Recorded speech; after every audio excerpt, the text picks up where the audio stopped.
আমি এখন আছি মিরপুর স্টেডিয়ামের এখানে আছি, বাংলাদেশ জাতীয় স্টেডিয়াম যেখানে মিরপুর স্টেডিয়ামটা। এই যে মিরপুর স্টেডিয়ামের এখানে আসি একটু ঘুরতে। তো আসলে তো স্টেডিয়ামের ভিতরে কখনো খেলা দেখা হয় নাই, আমরা যাই নাই কখনো।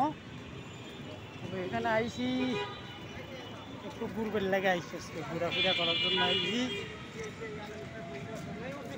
তো মিরপুর স্টেডিয়াম, ঢাকা মিরপুর যত 10, 11 না 10 তাও বলতে পারি না।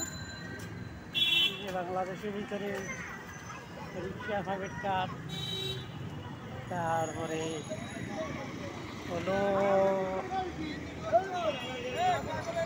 রিক্সা, প্রাইভেট কার ঢাকার ভিতরে বেশি। আর এগুলো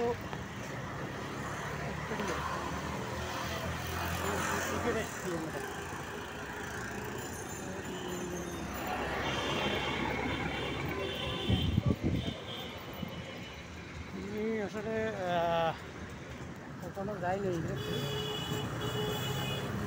টিকিট স্টেডিয়ামের। এটা হলো গেট নাম্বার কত, ওটা হলো 2 মনে হয়। কয়েকটা গেট আছে, এই যে দেখেন এটা গেট আছে কয়েকটা।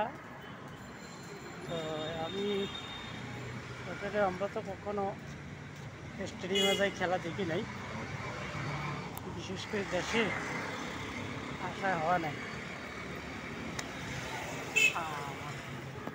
এই যে স্টেডিয়াম, এটা হলো লাইট,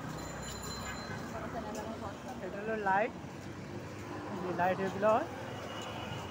এটা হলো গেট নাম্বার 2। আমার মনে হয় এখানে কয়েকটা গেট আছে। এটা হলো গেট নাম্বার 2, কয়েকটা গেট আছে যত সম্ভব। তো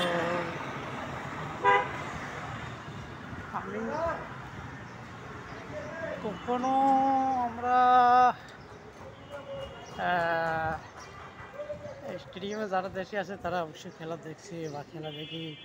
কেউ কেউ, আমরা তো আসলে খেলা, হ্যাঁ আমি স্টেডিয়ামে একবার খেলা দেখছিলাম। ওটা হলো দুবাই, শারজা স্টেডিয়ামে খেলা দেখছি একবার, ওখানে গেছিলাম, একবার দেখে আসছি খেলা। আর দেশে কখনো খেলা দেখা হয় নাই। তো বাকিটা আল্লাহ মালিক। এখানে আছি স্টেডিয়ামের কাছাকাছি, স্টেডিয়াম আপনাদেরকে দেখাইলাম। তো বাকিটা ইনশাল্লাহ ইতিহাস। ওকে, আল্লাহ ভাই।